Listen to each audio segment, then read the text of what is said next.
And welcome in, everyone, to the Malamut Show. Real people, real perspectives, real opinion. Another week upon us here on Talk Radio 1210 WPHT. And as you are listening and consuming the radio show today, either on Talk Radio 1210 WPHT or listening on radio.com, I welcome our audience, our entire listening audience, into the encore performance, Adam, of our first opening show with Jalen Mills, which was a spectacular way to introduce the Adam Malamut Show to the Delaware Valley. And they say that when the audience calls you out for an encore, and we've all been in those moments where you're at a concert, you're at the Wells Fargo Center, and you're clapping for the live band to come out. The encore sometimes is the best part of the show. And with our special guest today, I think you've managed at least to be able to set the table in a good way. Well done, sir. Thank you, Krause. So we have the pleasure today to have a guest whose career is distinguished, but really defining for what a lot of people don't realize, how New Jersey functions today and how a lot of other states have followed suit.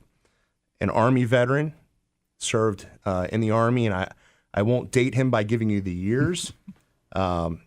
No, you can. Don't worry about that. All right. So an Army veteran from 67 to 69, a fellow Rutgers alum. You got it. Law degree from St. John's, which, apropos to the NCAA tournament, is coached by Hall of Famer Chris Mullin. I shot up with him when I was at St. John's, and Billy Paltz. There was good players. Chris Mullin, the best player ever, probably at St. John's. Certainly the best shooter. No question. Represented New Jersey's 20th legislative district in the New Jersey State Assembly from 1978 to 1983, and quickly transitioned from the lower house, as they call it, to the upper house, and served in the New Jersey State Senate, representing the good folks of the 20th legislative district from 1983 to 2018. To 2018, excuse me. It's a pleasure to introduce Senator Raymond J. Lesniak. Thank you for having me, and let's get at it. Thank you for joining us. So let's talk about service. We just talked about 40 years of service in government. Sure. For the listeners, where's the 20th legislative district? That includes Union County. It's in Union County, Elizabeth, Hillside, Rahway. I represented different towns because we have redistricting every 10 years, but all in eastern Union County. What does the demographics of that county comprise of? Well, certainly a majority-minority district, probably about 65% Hispanic, 20% African-American, and the rest look like me. Now, whenever I refer to Union County, I say it's Union County for a reason. A lot of building trades there, correct? Oh, for sure, absolutely. And a lot of hard-working middle-class people, correct? You bet, absolutely. That's Union County. Well, the western end of Union County is it's suburban, a little bit upper income folks, but they're coming around to the Democratic Party side as well. Well, everybody has to make a good decision at some point. And they have, and indeed, we've had a unanimous Union County Board of Chosen Freeholders for about 20 years. And before that, the Republicans always had control. So it's an interesting change in the demographics of the county. Senator, I hate the term dabble. And a lot of people refer to individuals who run for office as they wanted to dabble in politics. And I think you and I both know there's no such thing. You're either in or you're out.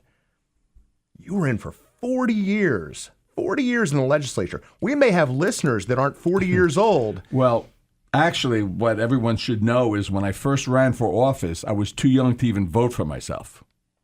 That's not true. So That's that was a joke. I was going to say that was one less vote. So what drove you into service? Interesting. I mean, I have a little checkered history. Dropped out of Rutgers twice. Got drafted into the Army. And then when I went back to Rutgers, got my head on straight, graduated from their honors economics program, and decided to go to law school.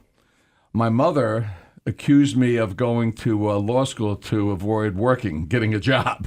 And she was right. So I graduated with honors from St. John's Law School, came out and still didn't know what I wanted to do. My mom talked me into going to a Democratic Club meeting, and there was a dynamic speaker there, Adam Levin, who was running for Congress. And I volunteered to work on his campaign, and I caught the bug. He never got elected, but I did. Many, many times. Many, many times.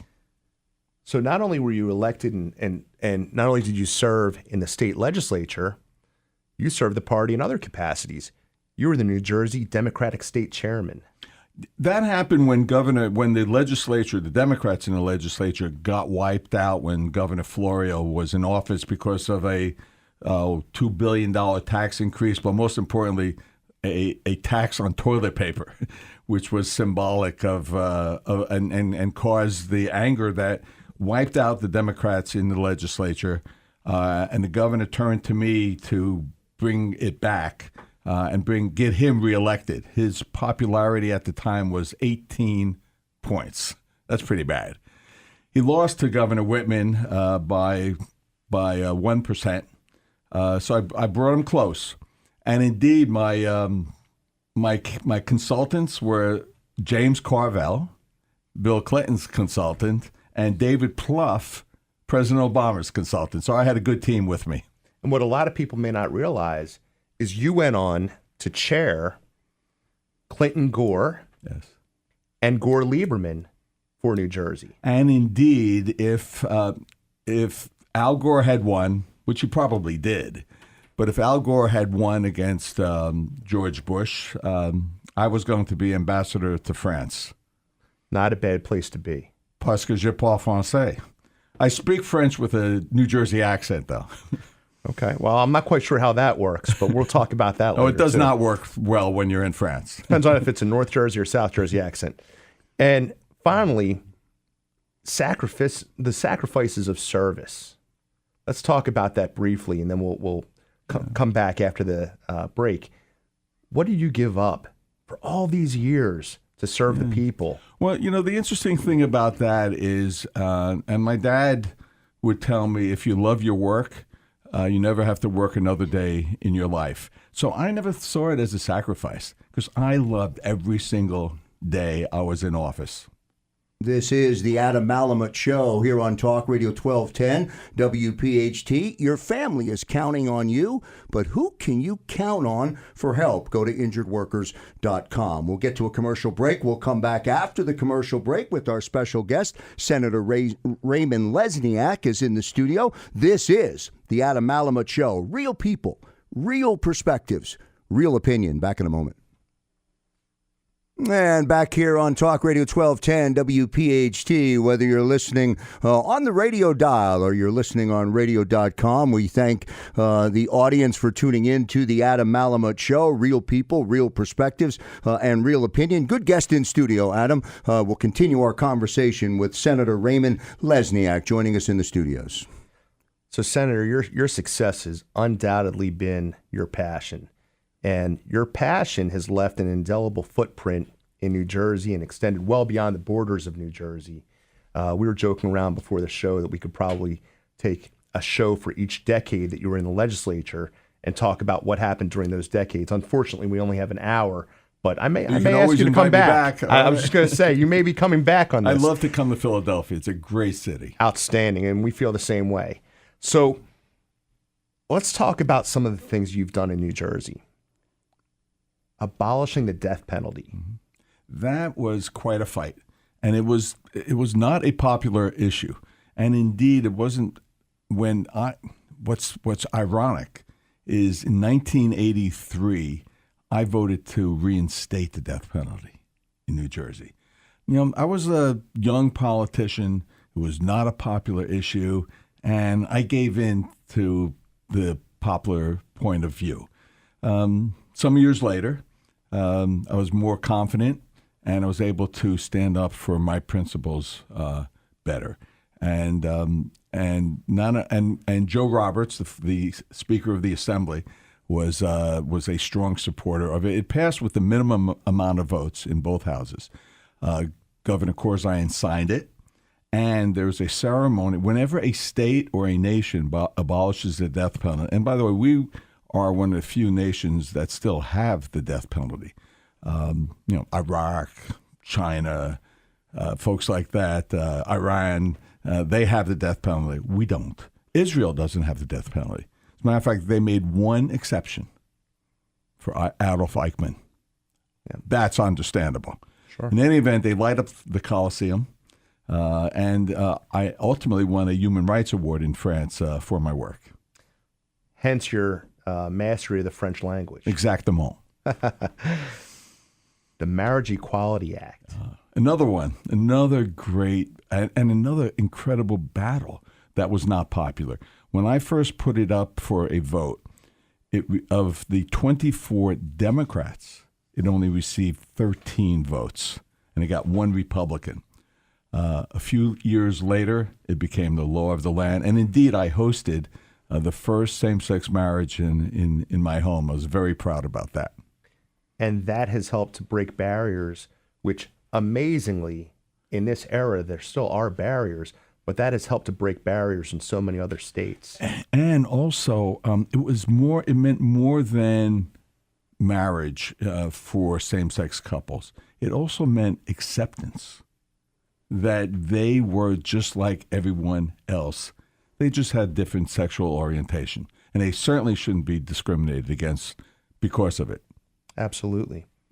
The Environmental Cleanup Responsibility Act. The most ECRA.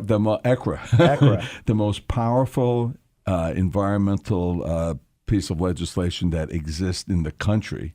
And indeed, New Jersey is still the only one that has it in place. Requires companies, before they sell their properties, before they shut down, to clean up the contamination on the site or to post a bond for it. As a result of that and other legislation that I, by the way, had to go to court to enforce, that created a surcharge on petrochemicals coming into the state, we've cleaned up tens of thousands of contaminated sites in the state.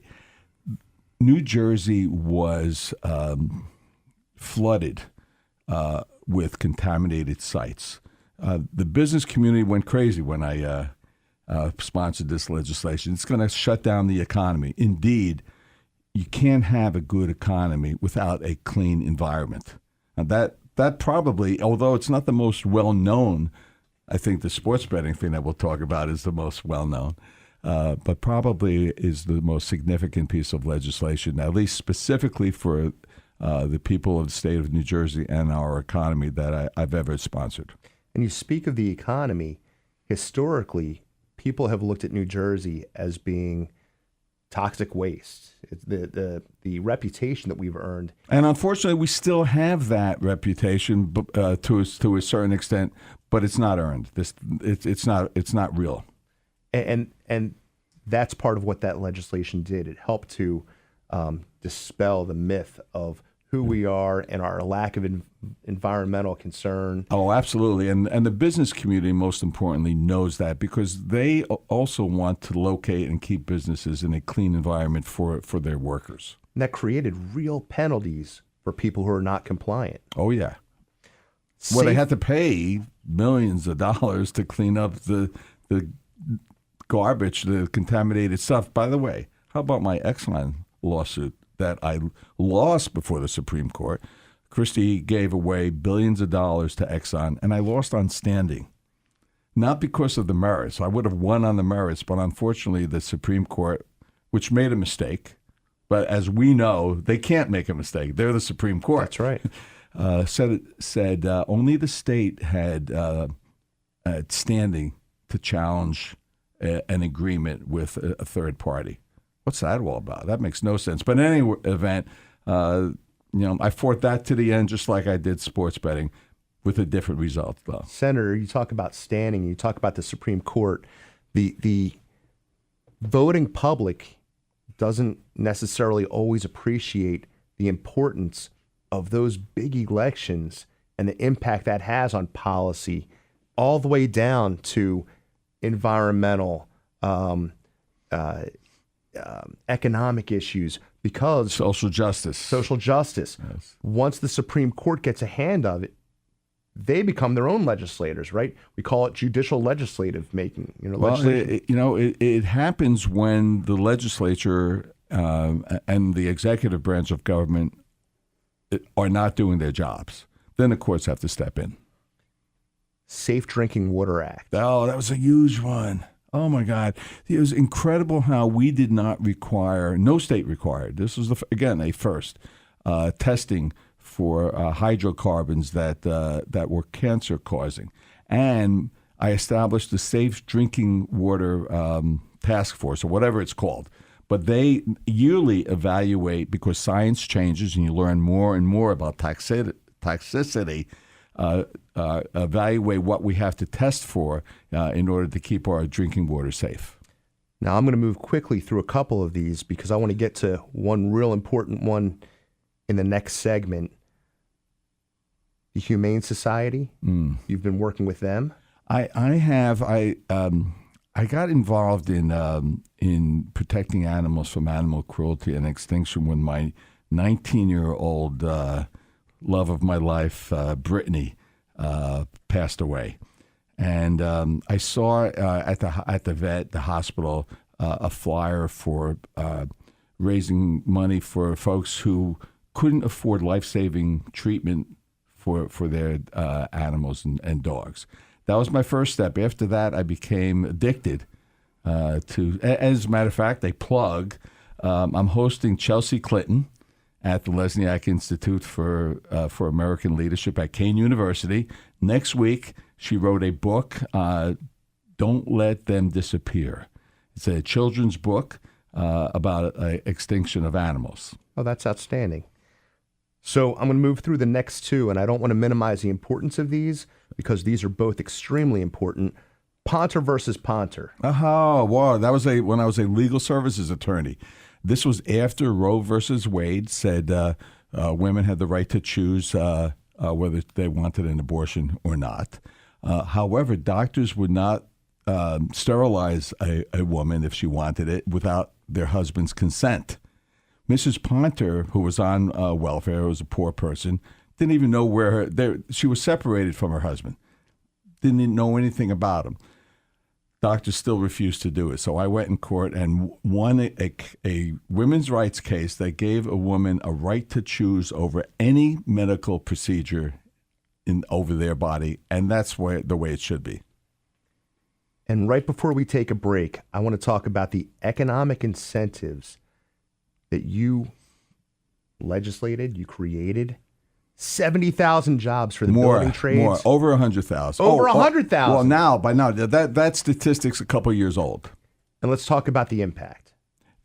Again, New Jersey has been rated every single year the least attractive state to locate your business. So we need to do something about that, and my tax incentives have been hugely beneficial, particularly look at Camden, how much it's benefited Camden, Newark, Elizabeth, my hometown. We need tax incentives to create jobs and to keep them here. Before the show, we talked about you being a North Jersey person. I'm a South Jersey person. My Ekra and your Ekra. Right. We have accents, right? All right, don't judge my accent, and I won't judge yours. Right. So I never noticed this South Jersey accent, except if you're in Vineland. That's South Jersey. That is deep South Jersey. So of all of those things we just talked about, real quickly, which one was your prize accomplishment? That is, I've been asked that question over and over and over again. And most people say the most important was abolishing the death penalty, but the most popular was winning the case before the Supreme Court, bringing sports betting to America. But I think ECRA, the Economic Environmental Cleanup Responsibility Act, because it saved New Jersey's economy and turned around a state that had a very, very serious toxic contamination problem. And not taking anything away from those amazing equality opportunities that you have created, that you were the pioneer on. These are all outstanding accomplishments. When we come back, we're going to talk about sports betting. Fantastic. This is the Adam Malamut Show on Talk Radio 1210, WPHT. Back in a moment. On Talk Radio 1210, WPHT, thank you so much for tuning in to the Adam Malamut Show. Real people, real perspectives, real opinion. Adam? Senator, there is no greater time in the year than March Madness. Oh, for sure. You have baseball starts, you've got college basketball, you've got teams getting set for the NBA playoffs, you've got football deals getting done, my Philadelphia Eagles. There's more, and my New York Giants, Well, which we haven't been doing that well lately, I must admit. you got Saquon Barkley. Yes, and we do. He's a phenomenal player, and I And wish he him played well. and he played at Pitt. Just not in the NFC East. He played at Pitt. He played at Penn State. At Penn State after decommitting from Rutgers. That's right. I'll forgive him for that. We need to figure out a way. No, to we keep, won't. No, we will not. No, we will not. And I will not forgive him for going to the Giants, but that's another conversation. All right. But this time of year for sports enthusiasts like myself, there's never a lack of things to watch on TV. By the way, there's more money bet on during the NCAA March Madness tournament than any other sporting event in the country. And before I was able to win my case before the Supreme Court to allow sports betting, all those bets went to organized crime-run sports betting rings or offshore internet sites. Now New Jersey is seeing the benefits. Atlantic City has come back to life. We've saved our racetracks from closing, all because of sports betting. So I want to get to your part of sports betting and the legislation and your fight. And it was a 12-year fight. 12 years, yes. I want to get to that. But before we do that, let's talk to the listeners about the history of sports betting in Nevada and why it was only in Nevada. Sure. Well, in the early 1900s, Senator Bill Bradley led the charge in A legendary athlete himself. absolutely the best college basketball player ever to come out of New Jersey. He played was in a the- good pro, He played in the Ivies. but he was good in any event. So he got that through Congress, but they carved out a special section for Nevada and Las Vegas. So fast forward years later, a friend of mine, Rudy Garcia, was arrested placing bets for himself and a handful of friends. He was hanging out in a bar in Union City. Hey, I'm going down to place a bet on the Giants or the Eagles, whatever. Hey, put a bet in for me. So he had a handful of bets to put in. And it was a sting operation. So he got busted because they thought he was a runner and part of the operation. Charges were dropped. Meanwhile, his mugshot was up there. It was embarrassing. And I said, this is wrong. He could have gotten on a plane and put those bets in Las Vegas. This is so wrong. And then I saw also how important sports betting, because Atlantic City was dying. It was dying. And on life support along with our racetracks. And that's what got me going. And we talked a little bit before the show.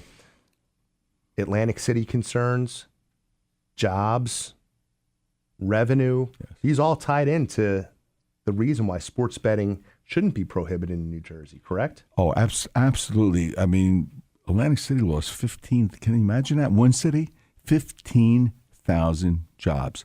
5 casinos closed, with both internet gaming, which I also sponsored, and sports betting. Now it's alive, and it's a year-round destination place. So 12-year fight. Start at the beginning. Take us through it. Oh, boy. So first of all, I wrote to my congressional representatives, many of whom are my personal friends, to change the law. Didn't even get a response. The NFL is so powerful, so powerful. And then I went to the National Conference of State Legislators.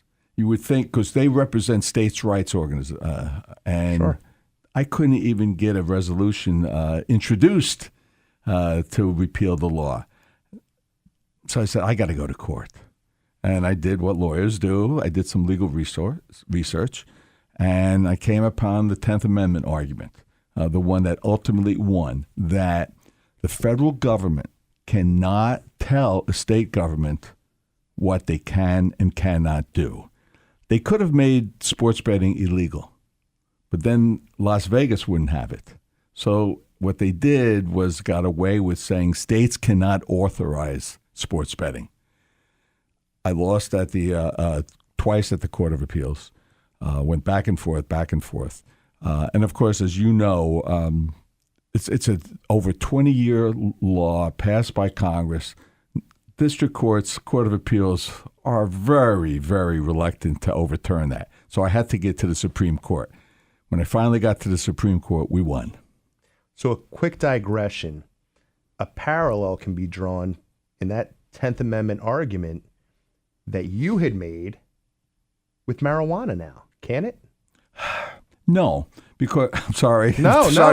Sorry to disagree, counselor. No, but because marijuana is designated a controlled dangerous substance federally.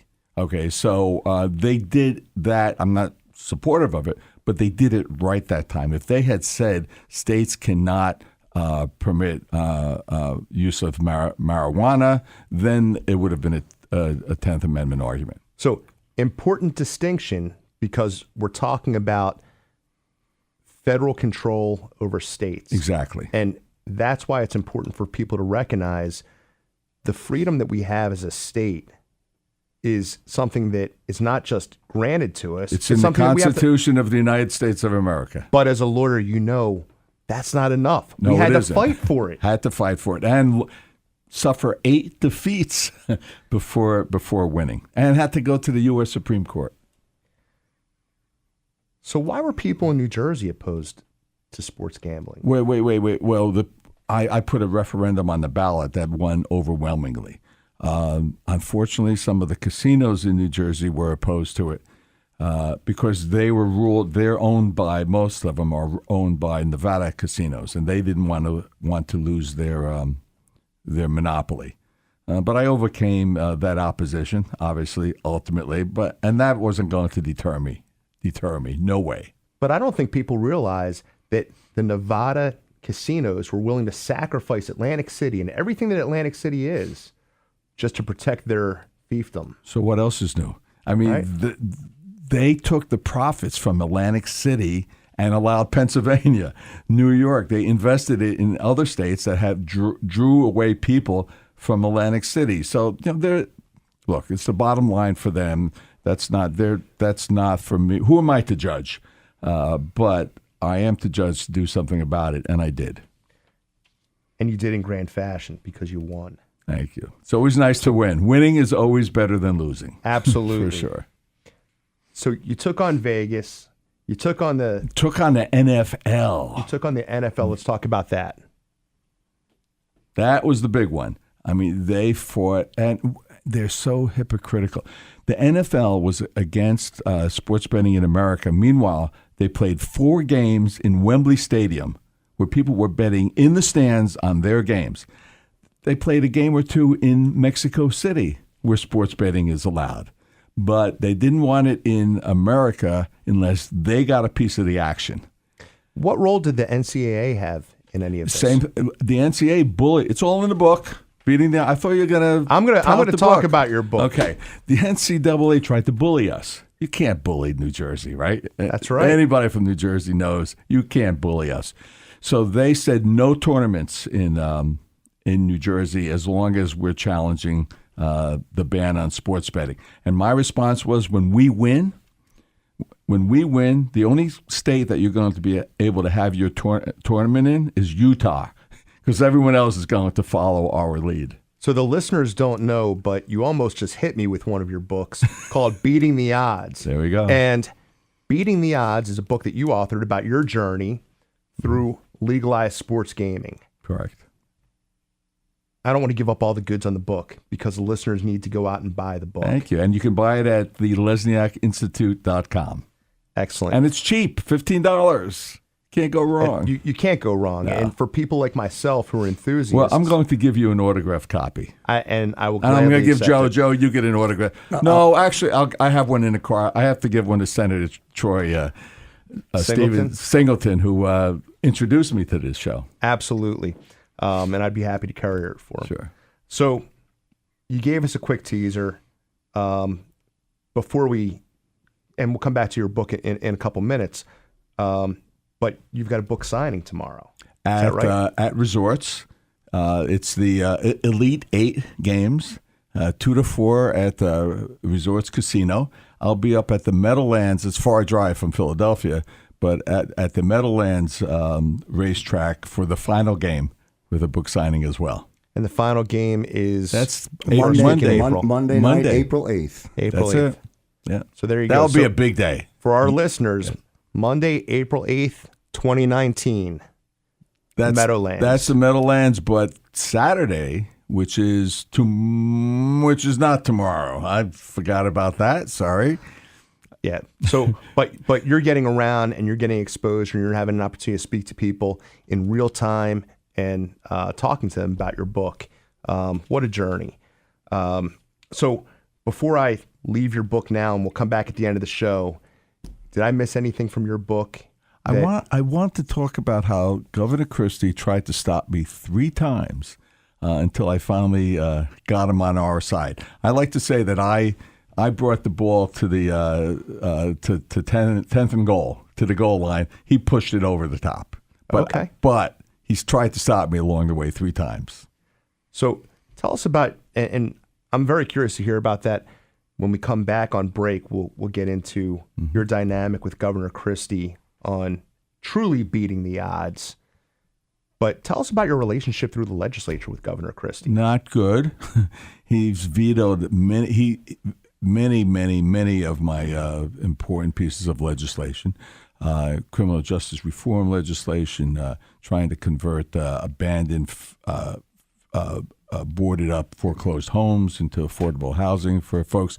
It's vetoed a lot of my animal protection pieces of legislation, including our ban on gestation crates, which are terrible. We don't get along all that well. As a matter of fact, I think he called me a lunatic once. Well, some would take that as a compliment. And I certainly do. Very well. Senator Raymond Lesniak is our special guest here on the Adam Malamut Show.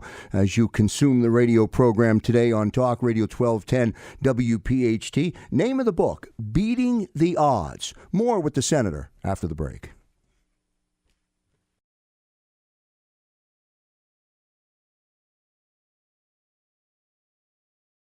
Right here on Talk Radio 1210 WPHT, across the country, even in Las Vegas, on radio.com. It is the Adam Malamut Show. Senator, when we broke, we were starting to talk about your, we'll call them epic battles. Including my epic battle with Governor Christie. And those are the ones that I'm talking about right now, because it wasn't just one battle.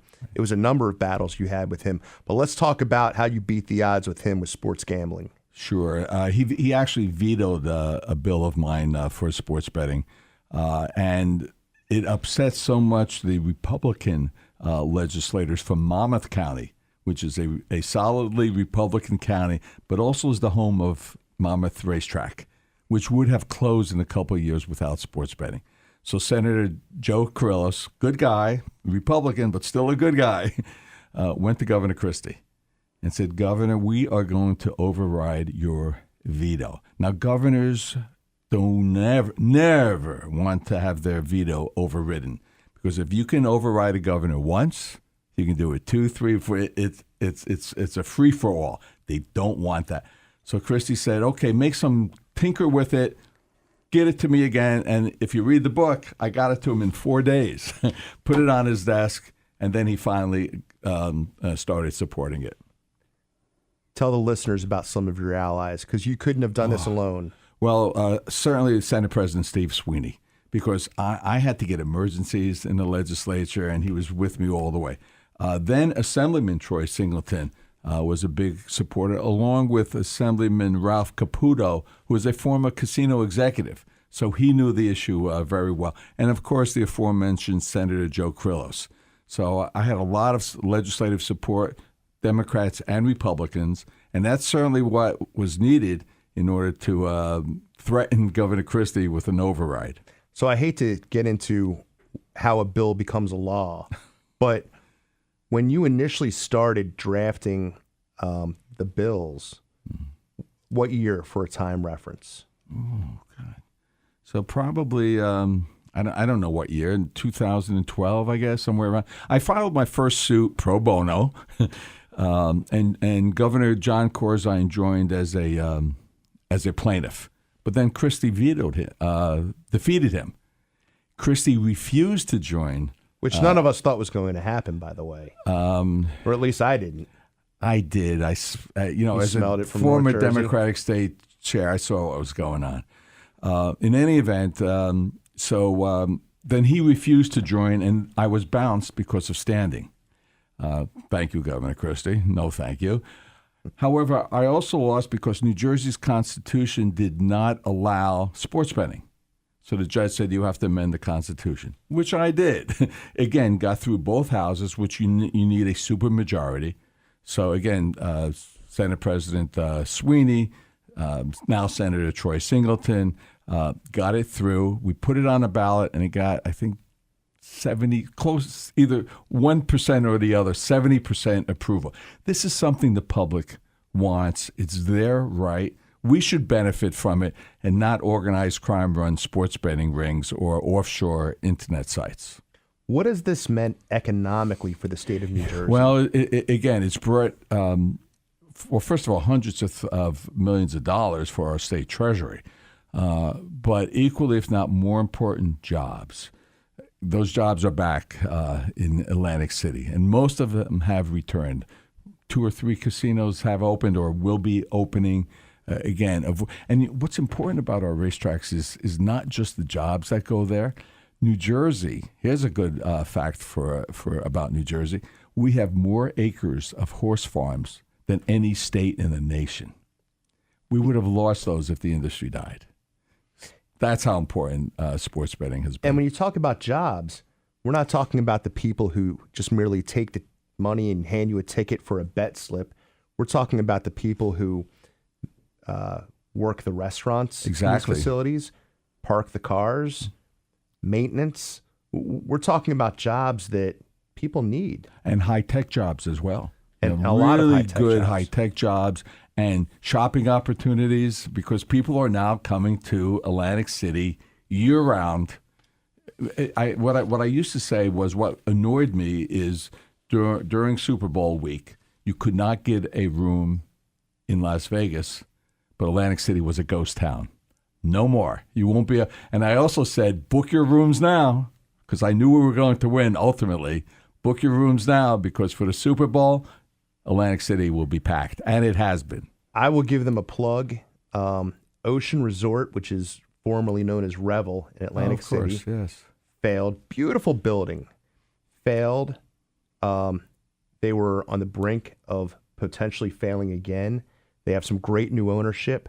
I was there last weekend. They were sold out. You know why they were sold out? Sports betting. Sports betting. Without a doubt. And the restaurants were full. The shops, they have some great retail shopping there. The casino floor was full. And the crowd that was there was a very peaceful crowd there watching their favorite pastimes. And it's also a more mixed crowd. It's also a younger crowd. Casino gambling is losing interest in the millennials and folks a lot younger than you or me. Certainly a lot younger than me. So it's a great boon and something that I hate to imagine, and I don't want to imagine. I don't have to imagine what Atlantic City would be like if we didn't have sports betting. Senator, we started the show talking about service, 40 years of service. And what I want people to know is who Senator Raymond J. Lesniak is. And I say this with a specific example in mind. I want you to talk about the Raymond J. Lesniak experience. Well, I couldn't. Oh, the whole experience. I thought you were going to my institute. I am. Oh, okay. So I couldn't just leave the ledge. By the way, I ran for governor and lost. Phil Murphy beat me. Outspent me by $35 million. Those things happen. Sure. But I couldn't. I couldn't leave public service behind and just play golf the rest of my life. So I started the Lesniak Institute for American Leadership at Kean University, and we teach advocacy. The younger generation. By the way, our democracy is starting to. We are failing because so many people are failing in a democracy because we have such a low turnout. So what we do at the Lesniak Institute is encourage, inspire, and teach students to get involved and take action to turn your passions into actions. You've also been on the forefront of high school for children or young people in recovery. I started the the first public recovery school in the state of New Jersey, the Raymond Lesniak Experience, Strength, and Hope Recovery High School, where kids with substance use disorder can get an education in a sober and safe environment where they get peer support instead of peer pressure to use when they come back from rehab and go back to their public schools. We're running out of time, but give me one very quick example of a success story from your high school. Our first graduate is in her junior year at Rutgers University. Students with substance use disorder, 80% of them, who, when they go back to their public schools, drop out. 80% of ours graduate and go on to higher education. I'll be there for her graduation at Rutgers to hand her her diploma. That's the most exciting time. Our alma mater. Of course. Go Rutgers, and we're going to make the NCAA tournament next year. Absolutely. So we could have done a segment on each one of your pieces of legislation, your entire footprint that you've had on not just New Jersey, but the bordering states and the rest of the country that's followed suit. You could write a book on any one of those items. But today we talked about beating the odds. And we got a quick overview of the other areas, but I'm looking forward to having you back, and I definitely want to have you back on the show. I want to be back. I want to talk about criminal justice reform also.